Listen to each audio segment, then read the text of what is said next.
Clark Perry Baldwin was a long-haul trucker, but behind the wheel, he wasn't just hauling freight, he was hunting.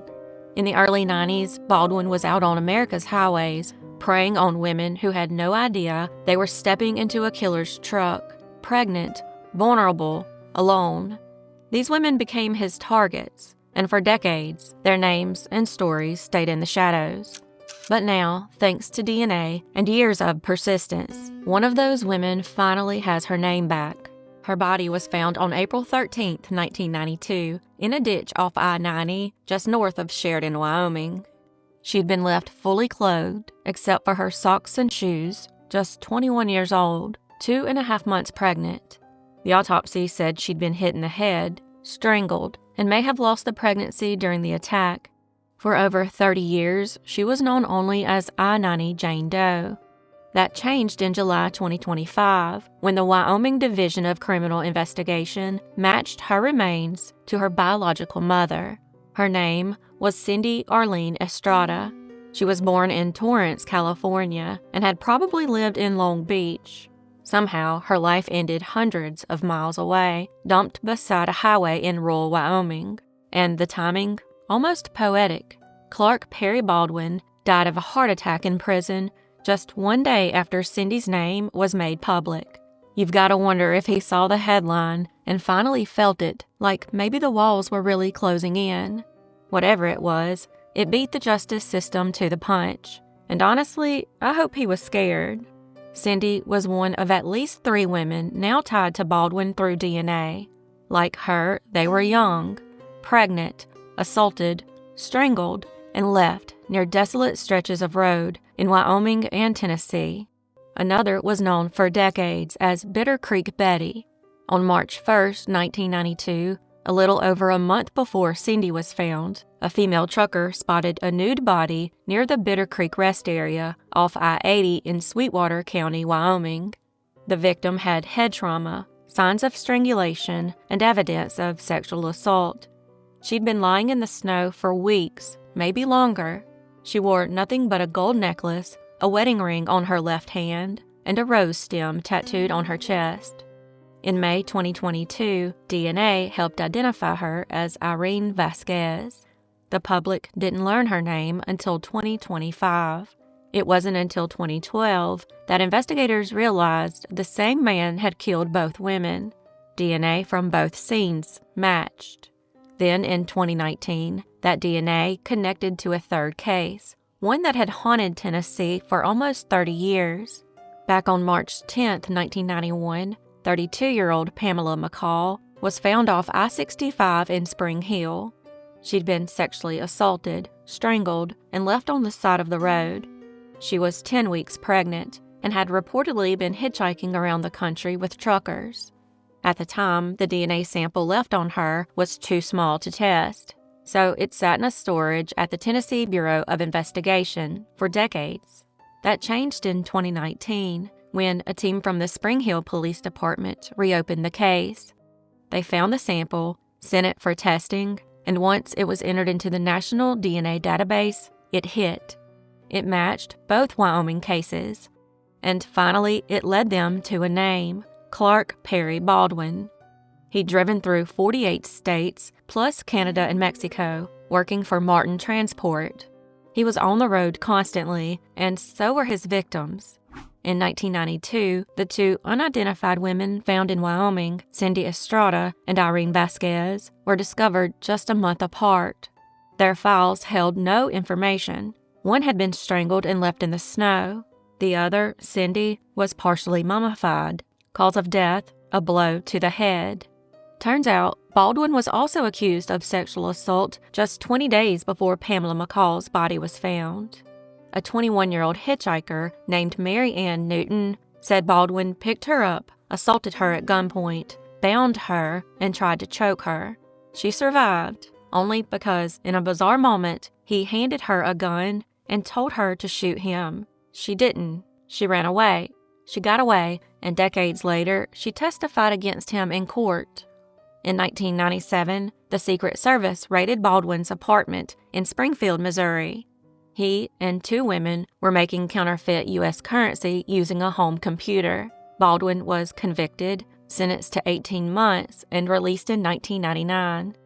Baldwin had also lived in Nashua, Iowa, and Newport News, Virginia. After he was linked to the 3 homicides, authorities arrested him on May 6, 2020.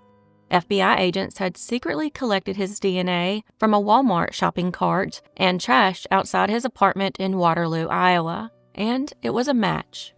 He was being held without bond at the Black Hawk County Jail. At his first court hearing, he didn't contest extradition to Tennessee, where he would face trial for the murder of Pamela McCall and her unborn child. But even before the trial, his name had surfaced in other unsolved cases. One of them was the 1992 murder of Tammy Jo Zawicki. Tammy was a 21-year-old college student whose car broke down on I-80 in Illinois. Witnesses saw a white man in a semi near her vehicle. Days later, her body was found in rural Missouri. She had been stabbed. Another was the brutal killing of Rhonda Knutson, a 22-year-old convenience store clerk in Williamstown, Iowa. She was beaten to death during an overnight shift.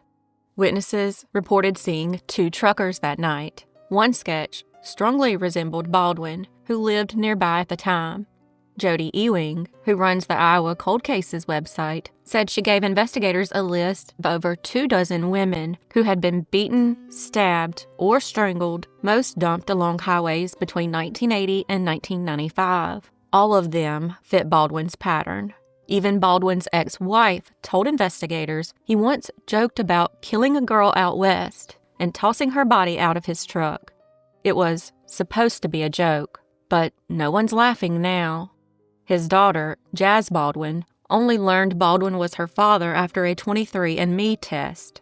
They'd been in touch through Facebook for about 2 years. After his arrest, she said, "I heard rumors about his possible crimes, but always thought they were bogus. Murder was not on the list of things we thought he had done and gotten away with." In May 2025, Baldwin was convicted for the murder of Pamela McCall and her unborn child. Mary Ann Newton, the hitchhiker who escaped him in '91, took the stand and told the jury her story. He was sentenced to life in prison.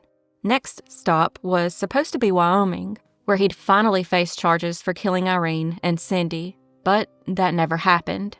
On July 18, 2025, just 2 months after his conviction, and only 1 day after Cindi Estrada's name was publicly released, Clark Perry Baldwin died of a heart attack in prison. Wyoming prosecutors were crushed. They'd filed their charges back in 2020 and had waited 5 long years to try him. Thanks to retired DCI agent Loy Young, the FBI, and modern forensic science, we now know who killed Cindi, we know who killed Irene, and we know who likely killed Pamela. But what about the others? The 1990s weren't like now. There were no shared databases.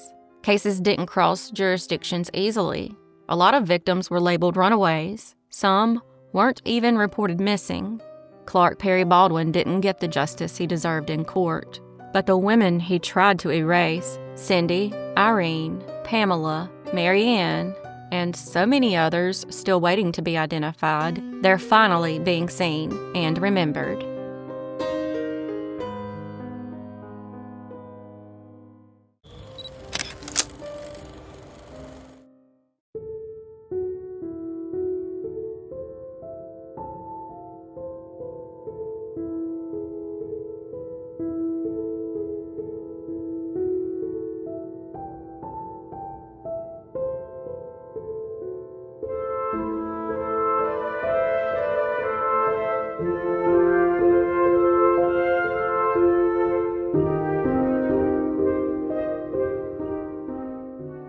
Jayden Demetri Perkins was born on May 28, 2012 in Chicago.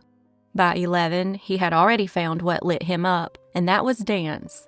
He trained at the Gus Giordano Dance School, one of just 13 boys in a group of over 100 of the city's most talented young dancers.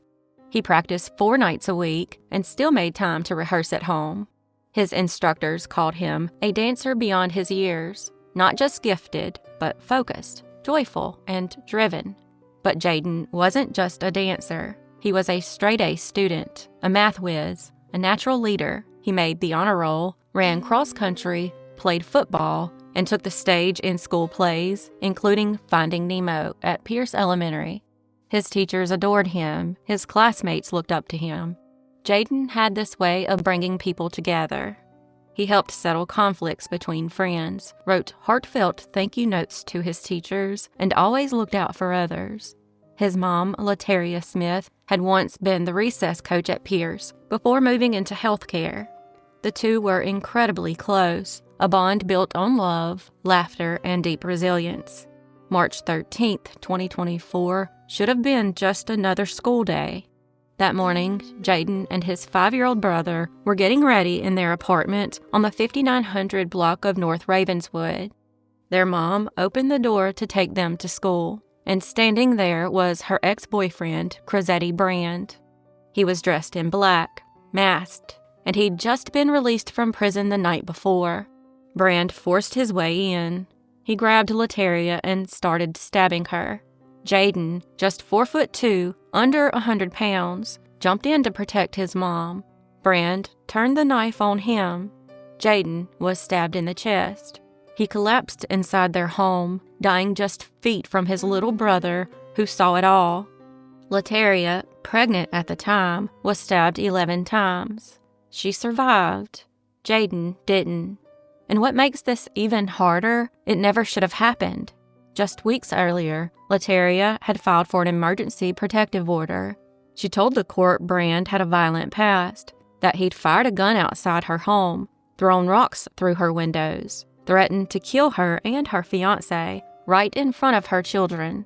She begged the court to listen. She said she was terrified, but because Brand was behind bars at the time on a parole violation, the court said there was no immediate danger. But there was. Lateria first filed for protection when she was just 15, the same age she met him. That violation led to a 16-year sentence for home invasion. He got out in September 2023 and was placed on electronic monitoring.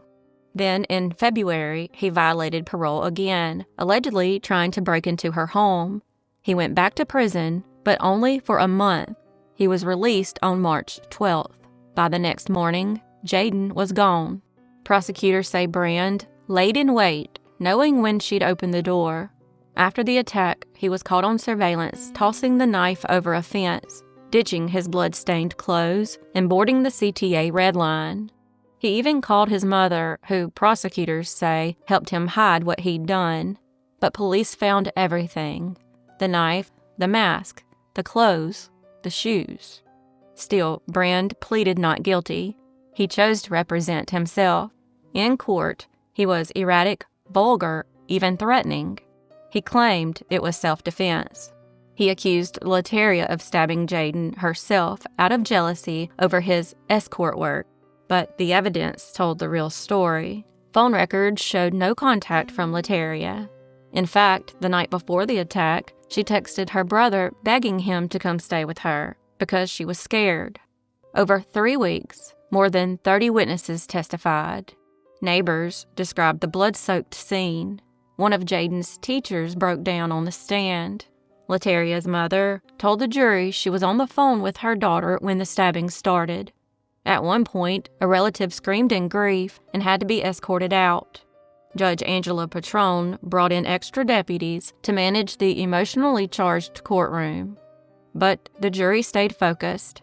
After just 80 minutes of deliberation, they found him guilty on all 17 counts: first-degree murder, attempted murder, home invasion, aggravated domestic battery. Brand didn't flinch.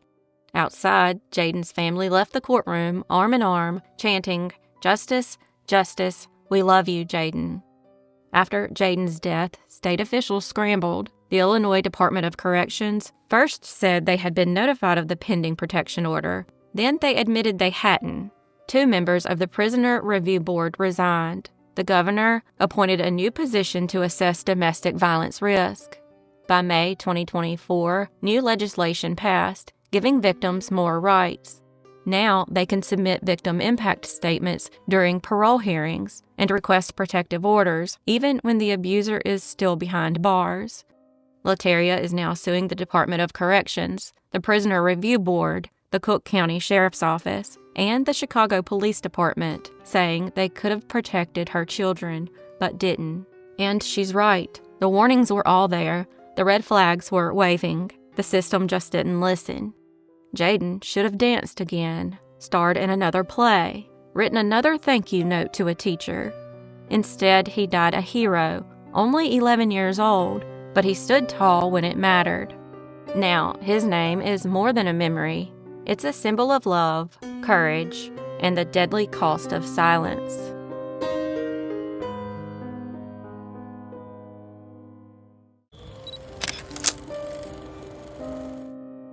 Leanne Tiernan was born on September 27, 1984, to Michael Tiernan and Sharon Hawkhead. She was 16, bright, sweet, full of life, when she disappeared just a short walk from home in Bramley, a suburb of Leeds in West Yorkshire. It was November 26, 2000. Leanne had spent the afternoon Christmas shopping with her best friend, 15-year-old Sarah Whitehouse. The two parted ways near Huffley Lane around 4:50 p.m. Sarah made it home. Leanne didn't. By 5:20, Sarah was already calling Leanne to check in. No answer. Leanne's mom, Sharon, tried calling too. Nothing. By 7 p.m., Sharon knew something was wrong. She called the police. From there, the search for Leanne grew into one of the most intense manhunts West Yorkshire had ever seen. Police knocked on over 1,400 doors, another 800 along the route Leanne was believed to have taken home. They collected DNA from more than 140 men. Canals, drain shafts, 1,500 gardens, all searched. Hundreds of discarded items, bottles, cans, magazines, were tested for DNA, but still no sign of Leanne. Then, 9 months later, on August 20th, 2001, a dog walker named Mark Bisson stumbled upon something horrifying. In Lindley Woods, about 16 miles from Bramley, he found a body wrapped in green plastic trash bags, hidden beneath a carpet and tied with rabbit netting twine. Her head was covered with a black plastic bag, secured with a leather dog collar. Her wrists were bound with zip ties. It was Leanne. A post-mortem revealed she'd been strangled shortly after vanishing. Her body had been kept at low temperatures indoors, likely refrigerated, before being moved to the woods. Detective Constable Wilson focused on the dog collar. He tracked every wholesaler who sold that specific make and model. One of them led straight to a man in Leeds, John Taylor. Taylor was 46, a parcel delivery driver. He lived on Cockshot Drive, less than a mile from Leanne's home. Locally, people called him the Pet Man. He sold pet food, bred dogs, terriers, lurchers, Jack Russells, and told animal stories to neighborhood kids. Parents trusted him. Some even let their children visit his home. But behind that friendly facade was something deeply disturbing. Behind Taylor's house, police found a pet cemetery, ferret graves, dog skeletons. A friend once recalled Taylor bragging about catching a rabbit, strangling it, and carving it up, right there in Lindley Woods, the same woods where Leanne was found. At one point, he even bought 28 ferrets, a duck, and 40 chickens, only to slaughter them all. Some of the chickens were found hanging from his kitchen ceiling. It wasn't just animals. Taylor had a long, secret history of violence and sexual cruelty. Ex-girlfriends spoke of disturbing fantasies, bondage, threats, sadism. One said he tried to sleep with her 15-year-old daughter. Another described how he tied her up using cable ties, just like the ones used on Leanne. Police searched his home. What they found was overwhelming. The twine used to wrap Leanne's body, it was a rare kind, used for rabbit netting, traced to a single batch made in Devon. That same twine was found in Taylor's home, confirmed under comparison microscopes. The cable ties, issued by Parcel Force, Taylor's employer, and a matching stash was sitting in his home, and the leather dog collar, nearly identical to the one used on Leanne. But it didn't stop there. A hair was found knotted into the scarf around Leanne's neck. Mitochondrial DNA testing proved it was Taylor's. Pink carpet fibers clinging to her clothing matched the very carpet Taylor had recently torn out and burned. Even so, forensic experts managed to recover identical fibers from a nail under the floorboards. And beneath those boards, they found blood. It was Leanne's. Then came a breakthrough. Forensic scientists in Texas analyzed several dog hairs found on Leanne's body. They were able to create a partial canine DNA profile. The hairs matched a dog Taylor owned before Leanne disappeared. Though the dog had since died, this became the first time dog DNA was used as supporting evidence in a UK murder case. Taylor was arrested on October 16, 2001. He pled guilty to kidnapping on February 15, 2002. Then on July 8th, just as his murder trial was set to begin, he changed his plea to guilty. The judge sentenced him to life in prison, calling Taylor a dangerous sexual sadist. The judge said the crime was as cold and calculated as he could imagine. The public applauded, but Leanne's family didn't feel relief. Her mother, Sharon, described Leanne as happy, confident, and streetwise. After the sentencing, she said, "Although John Taylor has been locked up, our agony continues. We're glad he can't do this to anyone else, but life should mean life." In 2003, forensic evidence from Leanne's case helped convict Taylor for 2 other brutal sexual assaults that took place before her murder. He got 2 more life sentences, but his crimes didn't stop there. In October 2018, Taylor, now 62 and still serving time at HMP Wakefield, was handed another whole life sentence after admitting to 16 more offenses against 5 women and girls. These crimes happened between 1977 and 1987. They were horrific. In December 1977, he sexually assaulted a 19-year-old woman walking to work. In 1982, he threatened a mother walking with her children and demanded oral sex.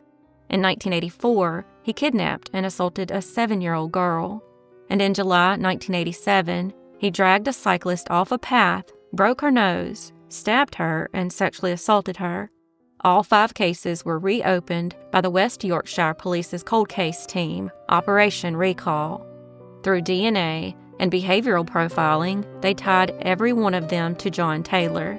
Today, Leanne is remembered not just for the horror of what happened, but for the light she brought in life.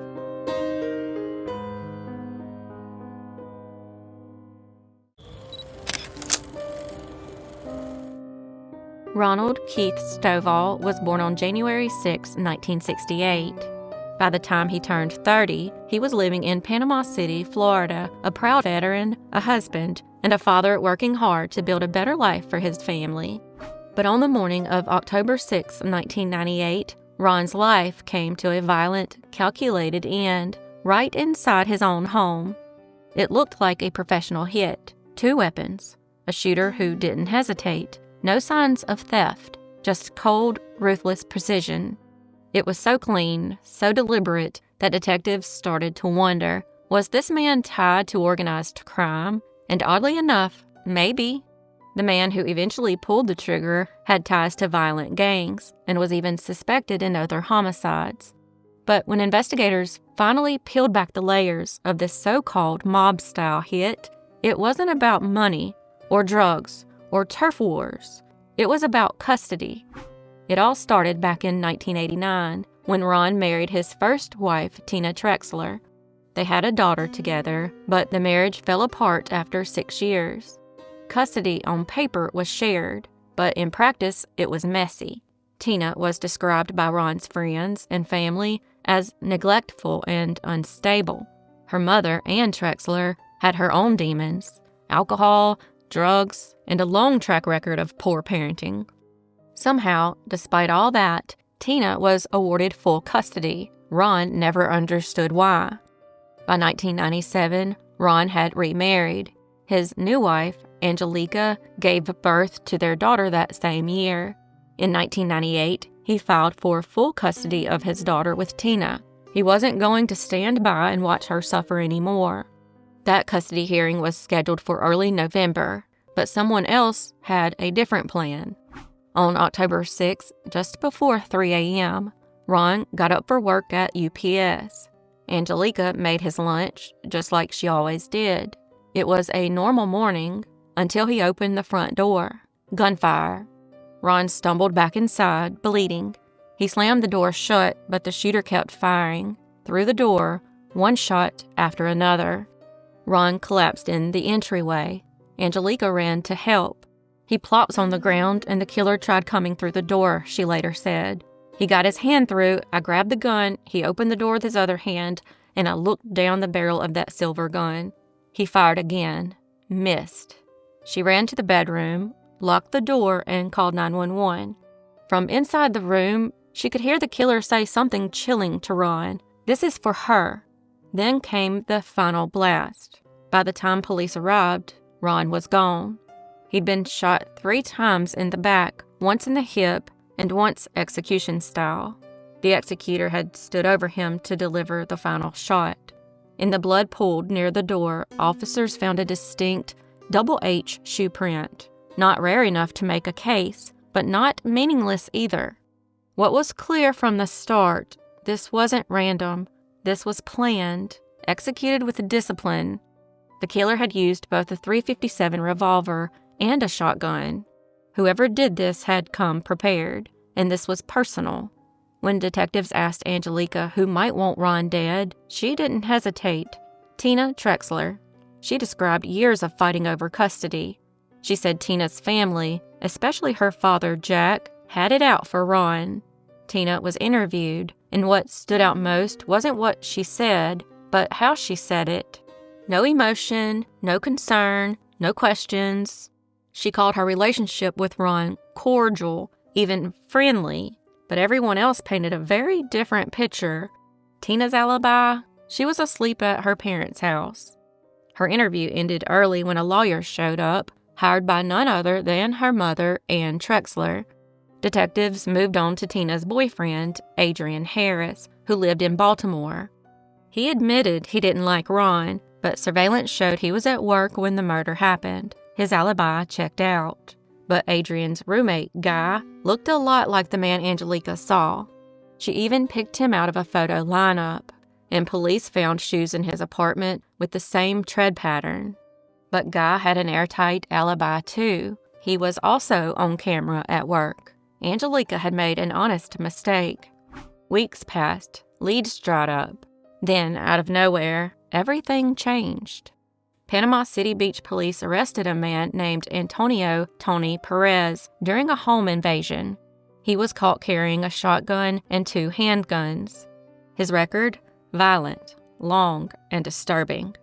One of the weapons matched the ballistics from Ron's murder. So did the silver handgun. So did the boots, with the same double H tread pattern from the crime scene. When detectives questioned Perez, he laughed, cracked jokes, denied everything. Then he claimed Ron was a drug dealer, and that's why he was targeted. But police had already ruled that out. Ron wasn't involved in anything illegal. So what was the real motive? That answer came through Perez's phone records. They led investigators to a local hairdresser named Kimberly Miller. Perez used to sweep floors at her salon. When asked about the murder, Miller casually mentioned that one of her clients had canceled an appointment because, quote, her ex-son-in-law had been killed. That client? Ann Trexler. Miller had done Ann's hair. That's when everything clicked. This sweet, soft-spoken grandmother wasn't just involved, she might have orchestrated it. Phone records revealed dozens of calls between Ann Trexler, Kimberly Miller, and Tony Perez, including some just hours after the murder. One of those calls, Miller later admitted, was to confirm that the job was done. But phone records weren't enough to make an arrest. So investigators followed the money. Ann's bank records showed multiple cash withdrawals that matched up with the payment schedule Perez had described. Still, no smoking gun. Prosecutors cut a deal with Miller, testify against Ann in exchange for reduced charges. And she did. Miller told investigators that Ann had been venting for weeks. that Ron was trying to take her granddaughter away, that she couldn't let it happen. She kept saying she wished someone would take him out, Miller said. Eventually, I said, if you're serious, I know someone who might help. That someone was Tony Perez.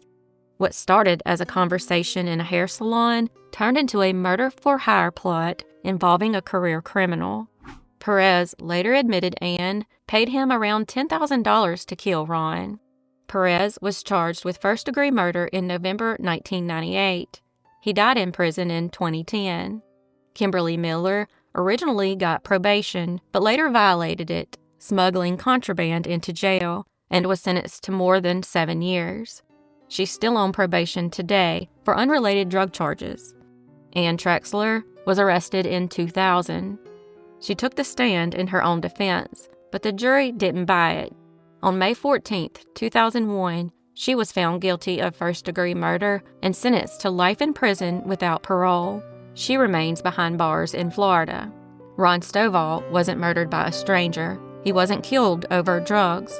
He wasn't caught in some criminal crossfire. He was gunned down by the people who should have helped raise his child.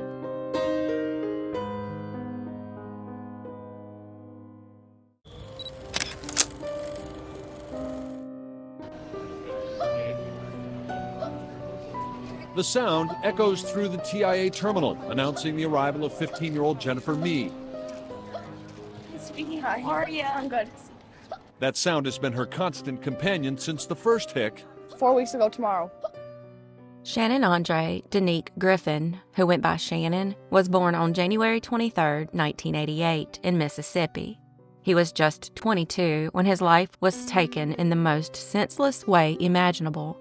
After Hurricane Katrina hit the Gulf Coast, Shannon had to leave his hometown of Petal. He eventually settled in St. Petersburg, Florida, trying to rebuild from scratch. He found steady work at Walmart, stayed grounded, and kept a positive outlook despite everything he'd been through. He wasn't looking for trouble, he was just trying to move forward. But in October 2010, Shannon's attempt at a fresh start ended in tragedy. He'd been using a social app called Moco Space when he struck up a conversation with a younger woman. She came off as fun, flirty, suggested they hang out, maybe smoke a little weed, party a bit. She told him to bring some cash and meet her at the corner of 7th Street North and 5th Avenue North in the historic uptown neighborhood of St. Pete. Shannon showed up dressed sharp, pressed slacks, a sports coat. He even parked his scooter a block away. But what he thought was going to be a casual meetup, it was a setup. The woman was 19-year-old Jennifer Mee, and while Shannon might not have recognized her name, the rest of the country had seen her face. Just a few years earlier, Jennifer had made national headlines as the Hiccup Girl. Back in 2007, she developed an uncontrollable case of hiccups, up to 50 a minute for 5 straight weeks. She went viral overnight, talk shows, newspapers. Everyone wanted to talk to the girl who couldn't stop hiccuping. But behind the camera-ready smile, Jennifer's world was crumbling. According to author M. William Phelps, she'd survived a childhood filled with trauma. She was sexually abused by 2 men, neither ever publicly named. Her family struggled with poverty. She shared a crowded room with 4 younger sisters. By 13, she was already out selling crack. Her teenage boyfriend was violent, so violent that one punch caused her to miscarry. Doctors eventually diagnosed her with Tourette syndrome, and some thought the hiccups might have been linked. Desperate for answers, her mom reached out to the media.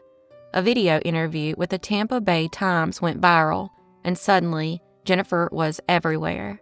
NBC's Today Show even flew her and her mother to New York. But something odd happened on air. Whenever Jennifer spoke, the hiccups stopped. First, it's kind of funny. It's not funny, is Not it? no more. Anymore? It's not. No. Not at all. Well, if you And just like that, the media turned. The public started calling her a fraud. Though she was later reportedly cured, possibly through hypnosis, Jennifer had tasted fame, and she didn't want to let go. But when the headlines faded, Jennifer turned to the streets. She started dating an aspiring rapper named Lamont Newton, but she was already secretly involved with his best friend, LaRon Rayford. The 3 of them came up with a plan. Jennifer would lure men off dating apps, and the two guys would rob them. And that's exactly what happened to Shannon. She walked him behind a vacant building just off the Millennium Youth Playground. That's where Rayford and Newton were waiting. They jumped him, hoping to take the cash he'd brought. It was about $50, but Shannon fought back. That's when someone pulled a .38 caliber revolver and shot him 4 times in the chest. He died there, in the dark, outnumbered, alone. The next morning, a man walking his dog found his body. Police were called, and by that afternoon, all 3 suspects had been arrested. They had all been living together nearby. Jennifer Mee was charged with first-degree murder, not because she pulled the trigger, police never claimed that, but because of Florida's felony murder law. If someone dies during a robbery, everyone involved can be held responsible for the killing. And Jennifer admitted her role on a jailhouse phone call to her mother. "I didn't kill nobody," she said. "I set everything up. It all went wrong, Mom. It just went downhill." Her defense team claimed she had schizophrenia and wasn't mentally fit to stand trial, but court-appointed doctors found her competent. Her DNA was discovered on Shannon's shirt, though the defense argued it could have been transferred indirectly. A crime lab expert admitted that was possible, but not conclusive. Jennifer was offered a plea deal, 15 years. She turned it down. She went to trial, and the jury found her guilty of first-degree murder. She was sentenced to life in prison without parole. Rayford and Newton, her co-defendants, also received life sentences. But throughout the trial, most of the attention stayed on Jennifer, the girl who once hiccuped her way onto morning television. The media followed her rise and fall, dissected her troubled past, and debated whether she was a victim or a manipulator. But the person who rarely got the spotlight was Shannon. He was just looking for connection, maybe a little fun. He dressed up, showed up, and tried to enjoy a simple night out. Instead, he was ambushed and gunned down for pocket change. His name only made the news because of who set him up, but Shannon Griffin mattered. He was 22. He had friends. He had dreams.